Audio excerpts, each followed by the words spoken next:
বাড়িতে বেঁচে যাওয়া ভাত দিয়ে বানিয়ে ফেলতে পারেন খুব মজাদার টেস্টি এই রেসিপিটি। ব্রেকফাস্ট বা টিফিনের জন্য খুব অল্প সময়ের মধ্যে বানিয়ে ফেলতে পারেন। এই রেসিপিটি দেখতে যতটাই সুন্দর, খেতে ততটাই মজাদার। আপনাদের সাথে আমি রাখি বং কিচেনে আপনাদের সকলকে স্বাগত জানাই। ভিডিওটা একটা লাইক দিয়ে শেষ পর্যন্ত দেখুন।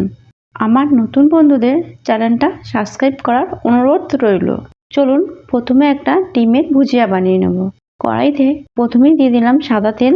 তেলটা গরম হয়ে গেলে একটা ডিম কড়াইতে দিয়ে ভুজিয়ার মতন ভেজে নেব। দেখুন ডিমটা আমার ভাজা হয়ে গেছে, আমি তুলে নেব।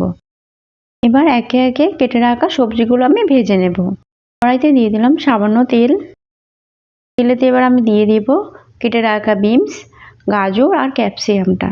এবার আমি সামান্য লবণ দিয়ে সবজিগুলো ভেজে নেব।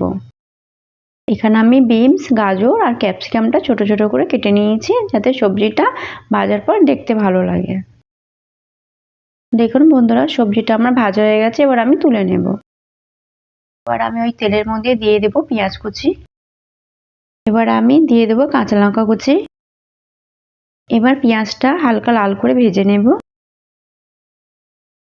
দেখুন বন্ধুরা, পেঁয়াজটা আমার হালকা লাল করে ভাজা হয়ে গেছে। এবার ভাতটা আমি দিয়ে দেব। এবার হালকা করে ভাতটা একটু ভেজে নেব।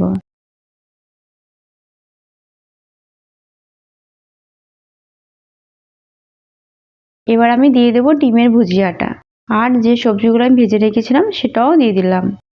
এবার সবগুলো আমি একটু ভালো করে মিক্স করে নেব। ভাতটা ততক্ষণই ভাজবো যতক্ষণ না ভাতটা ঝরঝরে হচ্ছে। এখানে আপনারা চাইলে আরও সবজি অ্যাড করতে পারেন। আমার বাড়িতে যেটা ছিল আমি সেটা দিয়েই করলাম। এবার দিয়ে দেব সামান্য পরিমাণে ধনেপাতা কুচি।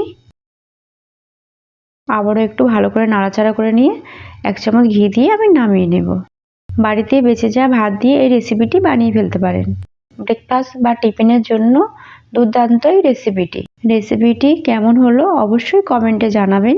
ভিডিওটা বন্ধুদের সাথে শেয়ার করুন। আরও নতুন নতুন রেসিপি পেতে রাখি বং কিচেনের ফেসবুক পেজটা ফলো করতে পারেন। আমারও দেখা হবে পরবর্তী কোনো রেসিপিতে। ভালো থাকবেন, সুস্থ থাকবেন। ধন্যবাদ।